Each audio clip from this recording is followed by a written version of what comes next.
Tes tes 1 2 3. Assalamualaikum warahmatullahi wabarakatuh.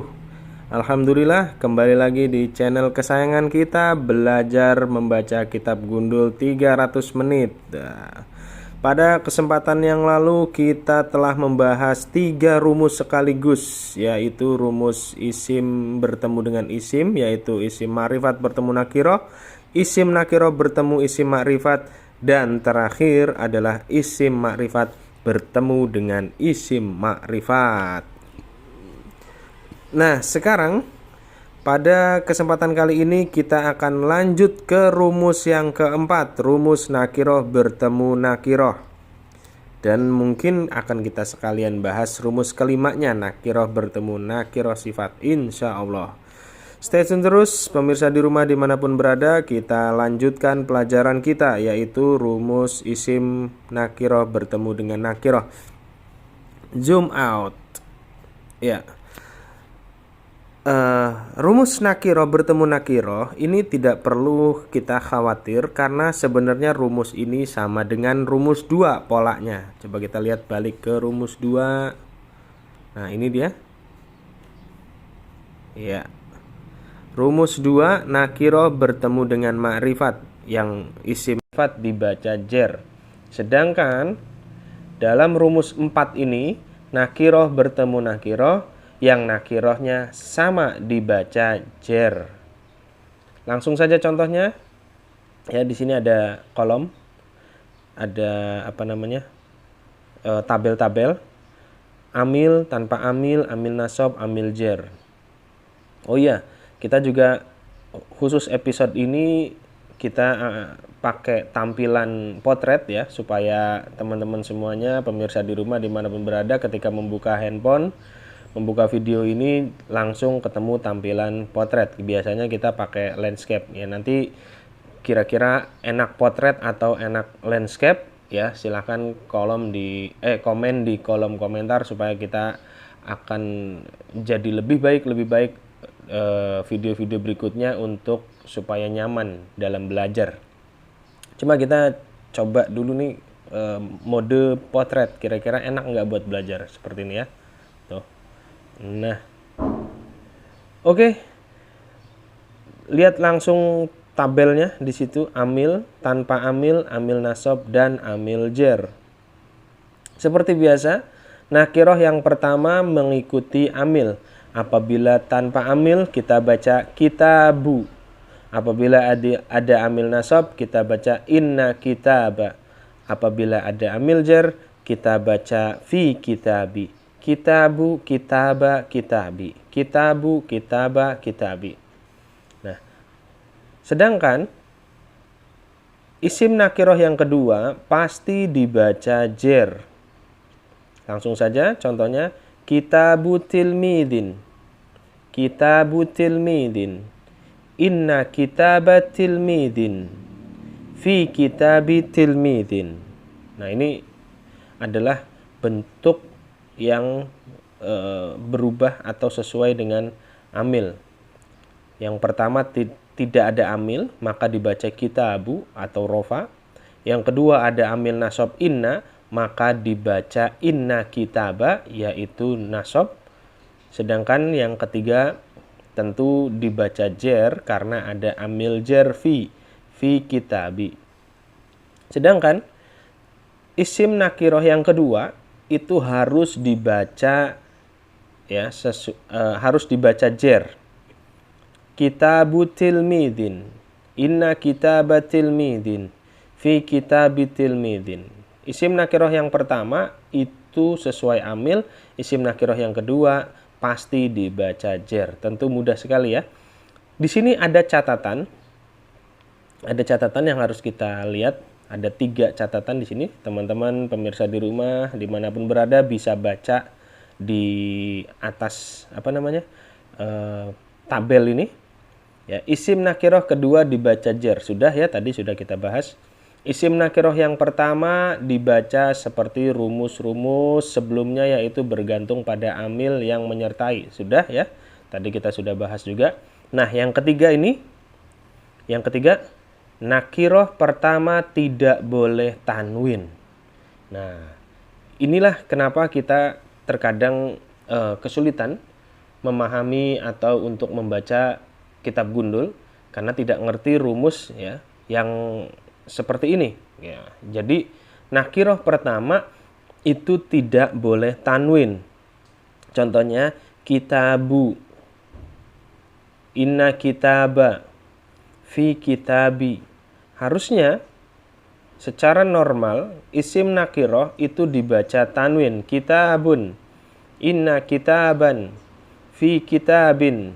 Akan tetapi kalau isim nakiroh itu bertemu dengan isim nakiroh berikutnya atau isim nakiroh kedua, kita sebut saja seperti itu, maka isim nakiroh yang pertama tidak boleh tanwin.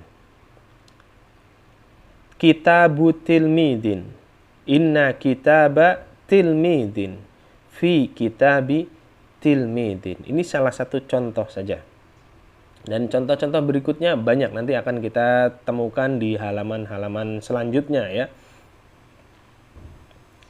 Terus kalau sudah paham, kita lanjut ke rumus yang kelima. Kalau belum paham silakan tanyakan di kolom komentar kesulitannya di mana. Tapi insya Allah dengan menonton video ini secara seksama dan mengamati step by stepnya sampai episode ini ya, ini episode berapa ya lupa ini, 13 apa 14 apa 15 ya.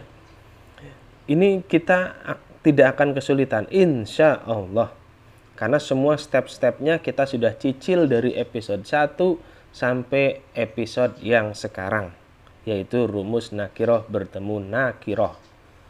Nah, berikutnya tanpa berpanjang-panjang lebar kita langsung masuk ke isim nakiroh bertemu dengan nakiroh sifat. Nah, ini juga tidak usah kita bingung isim nakiroh ketemu isim nakiroh sifat.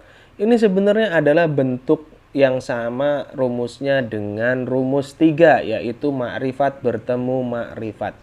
Kalau teman-teman semuanya, pemirsa di rumah dimanapun berada, waktu mempelajari rumus ketiga tidak ada kesulitan, insya Allah rumus yang kelima juga tidak akan kesulitan. Apabila rumus yang kelima ini kesulitan, balik dulu ke rumus yang ketiga pada episode sebelumnya, yaitu rumus makrifat bertemu dengan makrifat. Nah, nakiroh bertemu nakiroh sifat ini sama dengan rumus yang ketiga. Maksudnya adalah polanya sama, yaitu nakiroh sifat atau isim yang berikutnya dibaca sama. Isim nakiroh pertama tentu sudah pasti mengikuti amil. Amil depannya apa? Apabila tidak ada amil dia dibaca rofa, ya. Apabila ada amil nasab dia dibaca nasab, apabila ada amil jar dia dibaca jar. Ini sudah harus di luar kepala yang teori-teori seperti ini. Sedangkan isim nakiroh sifat yang kedua itu harus dibaca sama mengikuti isim nakiroh yang pertama. Di sini ada sedikit catatan, isim nakiroh sifat dibaca sama mengikuti isim nakiroh yang pertama. Yang kedua, isim nakiroh yang pertama dibaca seperti rumus-rumus sebelumnya, yaitu bergantung pada amil yang menyertai. Yang ketiga, sama juga, nakiroh pertama tidak boleh tanwin. Maksudnya sama seperti rumus yang keempat.